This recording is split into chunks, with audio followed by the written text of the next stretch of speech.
Hi everyone, gravitation के buildup your understanding का MCQ number 2 discuss करेंगे।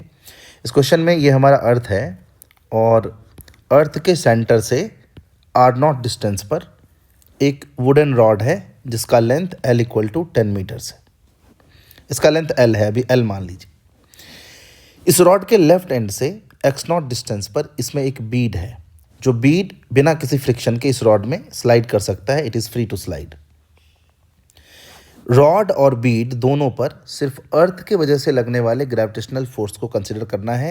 बीड और रॉड के बीच में आपस में जो ग्रेविटेशनल फोर्स थोड़ा बहुत होगा उसको इग्नोर करना है। The question says that initially the Beed and the rod was motionless. ये रुका हुआ था, इनिशियली रोक के रखा गया था और साइमल्टेनियसली इन दोनों को रिलीज कर दिया। तो both will experience attraction from the earth. तो सवाल ये पूछ रहा है कि कितने टाइम बाद ये जो बीड है वो रॉड से बाहर निकल आएगा। तो अगर ये बीड रॉड से बाहर निकल आ रहा है, इसका मतलब इन दोनों के एक्सेलरेशन में डिफरेंस है। एंड दैट इज़ वाई अगर मान लो कि बीड इससे बाहर निकल रहा है, इसका मतलब है कि बीड रिलेटिवली रॉड से x0 ज़्यादा चल जाएगा उतने टाइम में।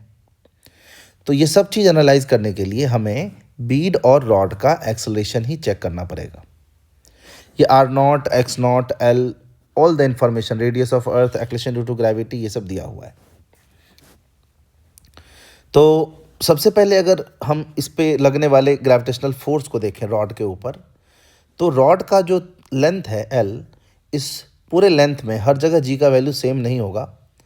हालांकि ये r0 इतना बड़ा है कि हम इस l को निगलेक्ट कर सकते हैं, लेकिन अगर हम ऐसा करेंगे तो हम रिलेटिव एक्लेशन नहीं लिख पाएंगे और हम टाइम नहीं कैलकुलेट कर पाएंगे। तब तो उस हिसाब से इस बीड का और इस रॉड का दोनों का एक ही एक्लेशन लेना पड़ जाएगा।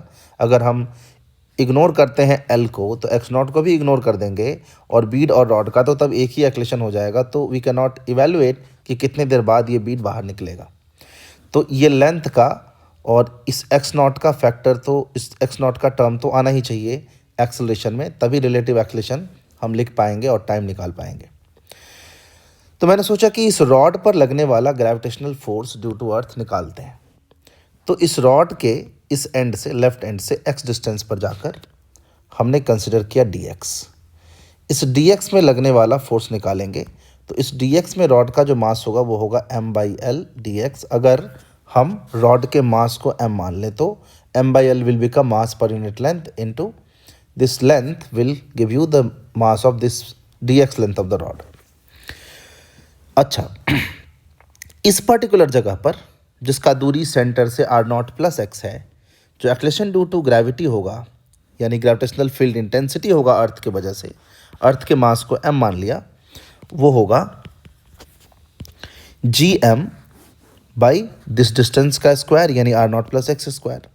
Now this x is small compare to r0, तो x को काउंट करना है लेकिन कुछ अप्रॉक्सीमेशन लेकर।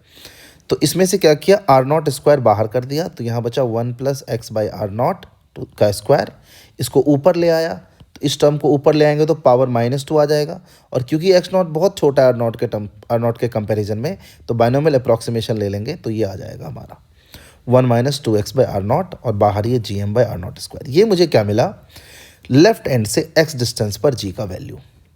ये ऐसे इसलिए लिखा क्योंकि इससे हम इस वाले पोर्शन पे फोर्स लिख सकते हैं और साथ में ही जो बीड यहाँ से x0 डिस्टेंस दूरी पर है उसका भी एक्लेशन हम यहाँ x का वैल्यू x0 रखकर निकाल सकते हैं। चलिए, तो g at a distance x from the left end of the rod हमें मिल गया। अब इस dm मास पर, जो मास ये dm है, इस dm मास पर फोर्स क्या लिखेंगे भाई, dm इंटू जी। तो dm into g at x, यहाँ का g, तो dm m/l dx into g at x, ये पुट कर दिया इसमें। तो m/l बाहर आ गया, dx रह गया और g यहाँ रह गया, ये वाला पूरा टर्म साथ में dx। लिमिट क्या लेंगे, क्योंकि हमारा रॉड x इक्वल टू 0 से x इक्वल टू l तक है, x हमने यहाँ से लेना शुरू किया है। तो अगर हम एलिमेंट यहाँ से लेना शुरू करते हैं तो हम यहाँ तक लेंगे। तो जब यहाँ एलिमेंट लेंगे तो x0 लेंगे और जब यहाँ एलिमेंट लेंगे तो xl लेंगे। तो हमारा जो लिमिट है वो 0 टू l होगा। तो इस इंटीग्रेशन को सॉल्व करना बहुत डिफिकल्ट नहीं है, इसे हम सॉल्व कर लेंगे तो we will get ultimately that force on the bead is m/l gm by r0 square l minus l square by r0। लेकिन हमें फोर्स नहीं चाहिए, हमें एक्सेलरेशन चाहिए। तो एक्सेलरेशन क्या होगा, फोर्स डिवाइड बाय मास। ये हमने रॉड का मास माना था, तो फोर्स को उसी मास से डिवाइड कर दीजिए। ये हमारा फोर्स था, तो उसको मास से डिवाइड कर दीजिए, तो हमें एक्सेलरेशन मिलेगा GM by are not square. ये L अंदर रख लिया तो L अपॉन L हो गया 1, माइनस एक L कट गया तो L अपॉन आर नॉट। ये आ गया acceleration of the rod. Now जो बीड है उसका यहाँ से कितना दूरी है, x नॉट। तो g as a function of x हमें पता है, तो यहाँ पे x नॉट पुट कर देंगे तो हमें g आ जाएगा बीड के लिए।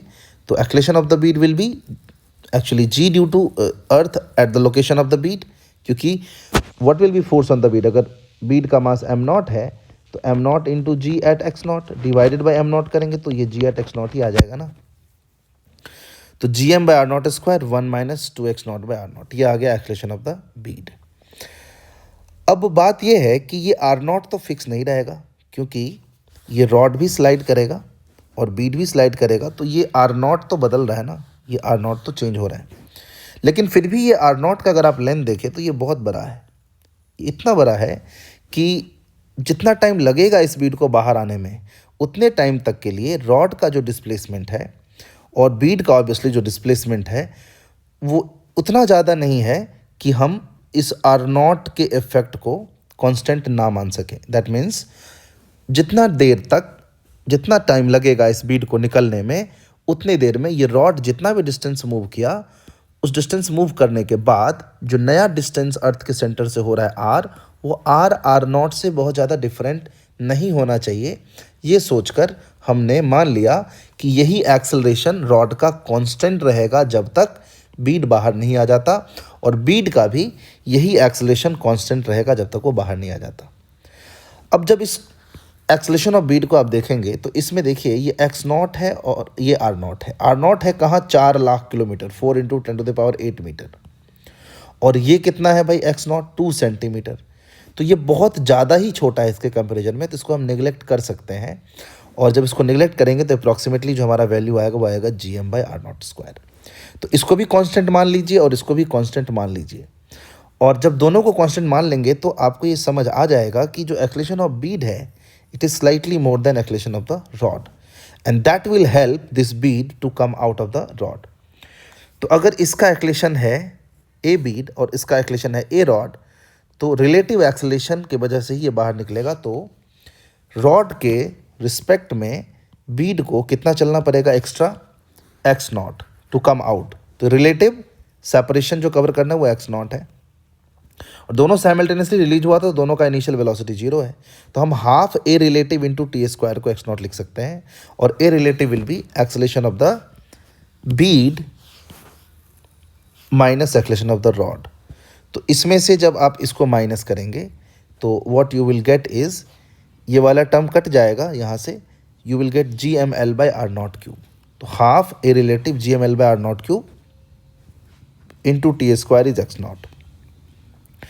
So T square will be, यहाँ से 2 आर नॉट क्यू इधर ले आइए, तो GML यहाँ बचेगा, तो नीचे आर स्क्वायर और ऊपर आर स्क्वायर कर दिया। क्यों किया, क्योंकि g का वैल्यू हमें क्वेश्चन में दिया हुआ है 10, तो उसको यूज़ करने के लिए नीचे आर स्क्वायर और ऊपर आर स्क्वायर से मल्टीप्लाई कर दिया। तो ये हमारा आ गया g on the surface of the earth. तो 2x naught are not cube by GL R square, ये टी स्क्वायर आ गया, तो t will be root of that. तो ये हमारा टाइम का आंसर आएगा। अब अगर आप इसमें टाइम पुट करेंगे तो you will get the answer, वो आप आराम से वैल्यू इसमें रख कर निकाल सकते हैं। तो this is all about the question. बस मैंने इतना किया है कि जितना टाइम लगा बीड को बाहर निकलने में, उतने देर में रॉड का डिस्प्लेसमेंट या बीड का डिस्प्लेसमेंट इस आर नॉट के कंपैरिजन में बहुत छोटा है।